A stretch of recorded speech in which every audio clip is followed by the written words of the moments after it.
Hi, I'm Justin Thames, Director of Governmental Affairs for the Florida Institute of CPAs, and welcome to Impact Report, your update on all things impacting the CPA profession here in Tallahassee.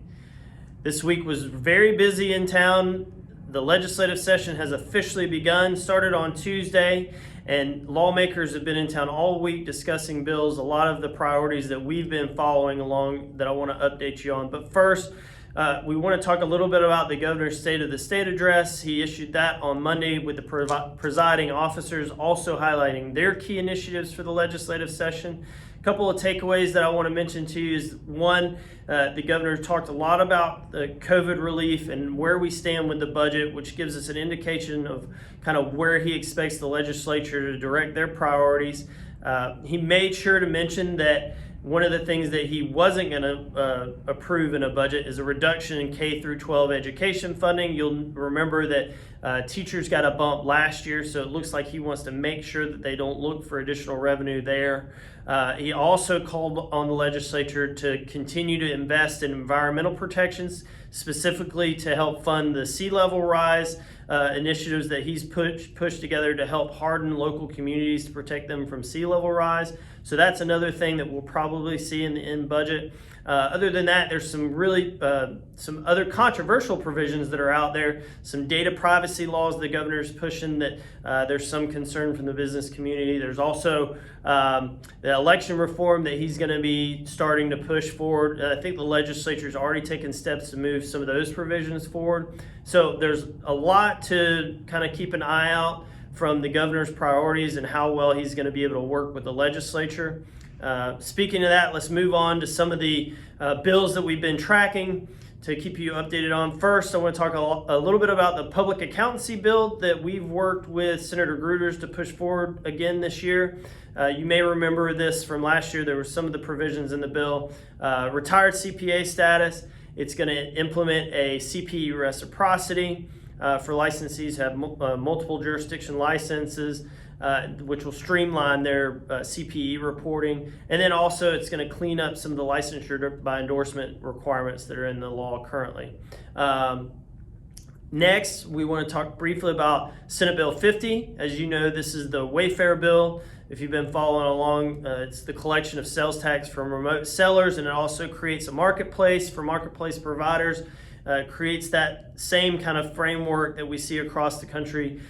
Florida is one of really two states that hasn't adopted a law that addresses the Supreme Court ruling on Wayfair. So we think that is going to get done. And one more step closer, because the Senate bill just passed its last committee stop and is ready for a floor vote.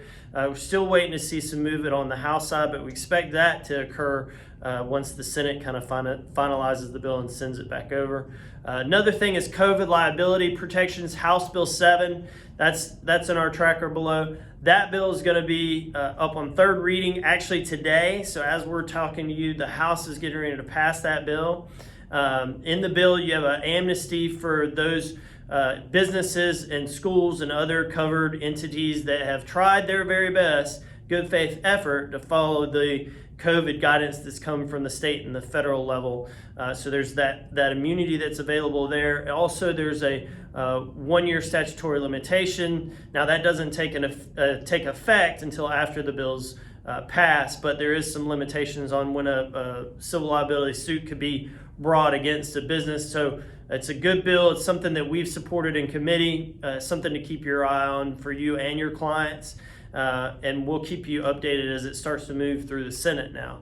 And finally, I wanted to make a brief mention about an upcoming event that we wanted to tell you about. If you haven't seen it already, we have our virtual advocacy day coming up April 19th, and we need everybody to try to sign up and register, be part of that event, because during the COVID pandemic, it's very difficult to have one-on-one engagement with a lot of our lawmakers. So this is a great opportunity to show lawmakers that CPAs really do count in the political process and that our members are engaged in advocacy, especially that it impacts them. So I want you to click on the link. Please register. Please be part of this great event. We've got some big speakers coming. CFO Jimmy Petronas has already committed to coming and speak. He's going to be there. You're also going to get a great economic update from the Florida Chamber Foundation from Dr. Jerry Parrish.